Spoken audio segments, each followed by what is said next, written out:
Akbar S Babar साहब पाकिस्तान तहरीक इंसाफ के बानी रुकन जो इस सारे मामले को इलेक्शन कमीशन लेकर गए थे, फॉरेन फंडिंग के मामले को और ममनुआ केस फंडिंग के हवाले से इन्होंने सारी चीज़ें इलेक्शन कमीशन को जो है वो फराहम की। बावजूद इसके कि तहरीक इंसाफ इसकी तरदीद भी करती रही, मुखालफत भी करती रही, लेकिन अकबर एस बाबर साहब इस सारे मामले को लेकर डटे रहे। मेरे साथ मौजूद हैं। अस्सलाम वालेकुम, बहुत बहुत शुक्रिया अकबर एस बाबर साहब।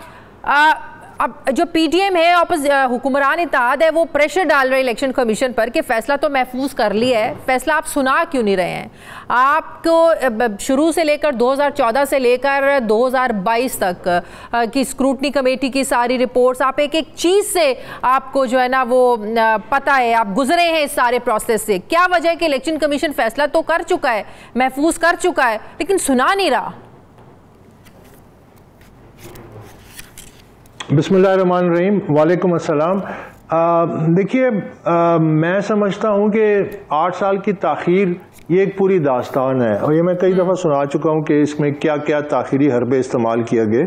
ख़ासकर पीटीआई ने जो 9 रिट पटिशन्स की और हर लिहाज से कि स्क्रूटनी कमेटी पे एतराज़ किया, उसकी जो TORs थे उस पर एतराज़ किया, खुफिया रखने का कहा, इलेक्शन कमीशन के दायरे अख्तियार हर हरबा इस्तेमाल किया और कुछ मेरी ज़ाती उस पर जो मुझ पर किए कोशिश के ये किसी तरह केस से पीछे हट जाए, तो उन्होंने हर हरबा इस्तेमाल किया। वो एक पूरी एक अलग दास्तान है।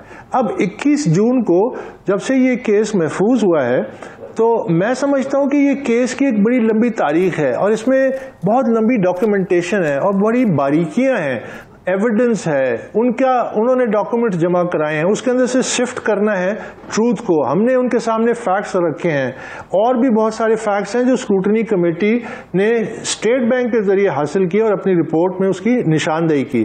तो मैं यकीनन तवक्को कर रहा था कि कुछ हफ्ते तो लगेंगे कि एक तफसीली रिपोर्ट। देखिए, मेरे नज़दीक देर आए दुरुस्त आए। ज़्यादा अहम चीज़ ये है कि इलेक्शन कमीशन इस केस के तमाम बारीकी को बड़े तफसीली अंदाज में मुफस्सिल तरीके से उसको प्रेजेंट करे वर्डिक्ट में और फिर उससे जो कंक्लूजन्स ड्रॉ करें उसको जाहिर वो लॉ के ऊपर बेस करेंगे और जाहिर यही होगा। मैं जिन मामलात पे क्लियर हूं वो ये कि हमने 8 सालों में ये साबित किया है और स्क्रूटनी कमेटी की रिपोर्ट जो इनकी अपनी इलेक्शन कमीशन की स्क्रूटनी कमेटी रिपोर्ट थी उसमें ये साबित हो चुका है कि गैर मुल्कियों ने फंडिंग की है, गैर मुल्की कंपनियों ने फंडिंग की है, बड़े पैमाने पे जो अकाउंट्स हैं उनको छुपाया गया है और इमरान खान ने जो इलेक्शन कमीशन के सामने बरतानवी अखबार फाइनेंशियल टाइम्स की जो रिपोर्ट सामने आई है, जो चीजें खुलकर बयान की गई हैं इस रिपोर्ट में, क्या इलेक्शन कमीशन के पास ये भी सारी इंफॉर्मेशन मौजूद थी या है जिसकी बुनियाद पर फैसला किया गया है? देखिए, इलेक्शन कमीशन के पास क्योंकि जब स्क्रूटनी कमेटी ने अपनी रिपोर्ट बनाई तो उन्होंने लिख दिया कि हम सिर्फ और सिर्फ स्टेट बैंक से जो मवाद हासिल किया गया है हम अपनी रिपोर्ट को उस पे बेस करेंगे। तो ये जो तमाम गैर मुल्की कंपनियां बशमूल ब्रूटन, ब्रिस्टल, ट्रस्टी स्विट्जरलैंड की और बहुत सारी फिनलैंड वगैरह में और जगहों पे जो बनाई थी, ये उस प्रोसेस के जरिए सामने आई हैं। ये पीटीआई ने जाहिर नहीं की थी, ये खुफिया रखे थे।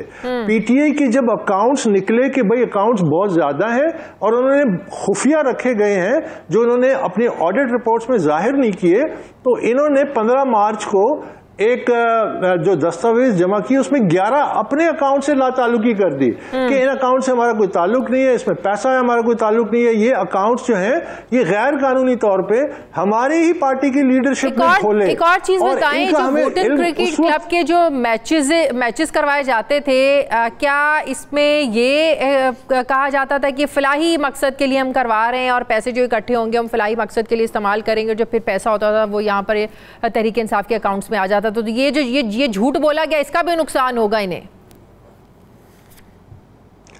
देखिए, ये जो फाइनेंशियल टाइम्स की स्टोरी है ये साइमन क्लार्क, इनके एक बहुत क्रेडिबल जर्नलिस्ट है, इन्वेस्टिगेटिव, उन्होंने ये अबराज स्कैम को अनराइवल किया था और उसके बाद फिर ये मुकदमा बना। उसके बाद $14 अरब की जो ये एक अबराज ग्रुप था वो कोलैप्स किया। 1 अरब डॉलर का खुद बोध यानी फाइनेंशियल फ्रॉड का इल्ज़ाम है आरिफ नकवी पे। तो ये साइमन क्लार्क बहुत सीनियर और बड़े प्रोफेशनल इन्वेस्टिगेटिव जर्नलिस्ट हैं। इन्होंने जो चीज़ जाहिर की है वो ये की है कि जो वूटॉन का पैसा था वो इंडिविजुअल पाकिस्तानीज का नहीं था, वो अबराज कंपनी की तरफ से आया और एक अरब शेख जो है उसने $2 मिलियन दिए। कुछ हिस्सा एक इंसाफ ट्रस्ट के जरिए पीटीआई को मिला और बकिया हिस्सा उसका वूटन के जरिए मिला। तो जो एफिडेविट पीटीआई ने जमा कराया था कि ये तमाम पैसा हमने पाकिस्तानियों से जमा किया, जिसकी कोई हैसियत वैसे भी नहीं थी, क्योंकि कानून कहता है कि सिर्फ इंडिविजुअल पाकिस्तानी एक सियासी जमात की फंड कर सकता है। और जब आप किसी कंपनी के अकाउंट से पीटीआई के अकाउंट में पैसा ट्रांसफर करते हैं तो वो उस कंपनी का पैसा समझा जाएगा। कानून ये नहीं कहता कि उसके पीछे कौन है। जब कानून पाकिस्तानी कंपनी को इजाजत नहीं देता कि एक सियासी जमात को फंड करे, तो एक गैर मुल्की ऑफशोर कंपनी कैसे उसको फंड कर सकती है? तो फॉरेन फंडिंग के जुमरे में चला जाता है। फिर एक अरब शेख है जो अगर $2 मिलियन मुख्तलिफ जराए से पीटीआई को देता है तो वो तो पाकिस्तानी नेशनल तो नहीं है। कानून फिर क्या कहता है? कानून कहता है कि अगर सियासी जमात का फंडिंग पोर्शन भी अगर फंड आपका गैर मुल्की करे तो वो फॉरेन एडेड पार्टी कैटेगरी में चले जाते हैं। अब लेकिन इमरान खान साहब तो कहते हैं कि उन्हें इस बारे में इल्म नहीं, शेख नेहान ने पैसे दिए उनको इसका इल्म नहीं, वूटन क्रिकेट क्लब के जरिए जो पैसे आए उसका भी उनको इल्म नहीं।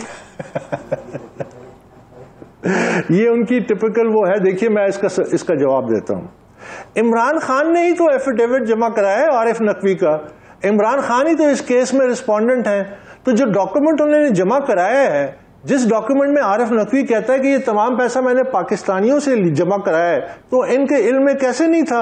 वो तो यही दावा कल तक कर रहे थे कि हमारे पास तमाम पाकिस्तानियों का पैसा है, पाकिस्तानी गैर मुल्की हमें फंड करते हैं। अब जब साबित हुआ कि वो अबराज का पैसा था और पाकिस्तानियों का नहीं था, तो अब वो इससे फरागत के लिए अपने ही जो जमा करदा सर्टिफिकेट है उससे भी फिर रहे हैं। लेकिन इसमें एक और पहलू है जो बहुत सीरियस है। वो बड़ा सीरियस पहलू आप समझिए।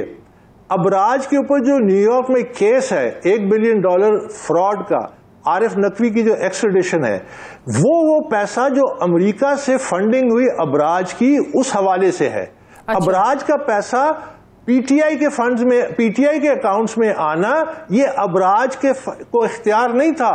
ये कानूनी तौर पे एफबीआई अब इसकी तहकीकात करेंगी और उस कोर्ट में इस पैसे का हिसाब मांगा जाएगा। जब हिसाब मांगा जाएगा तो पीटीआई और उसकी लीडरशिप बशमूल इमरान खान फिर इस केस में जो न्यूयॉर्क में उसमें इन्वॉल्व होने का खदशा है।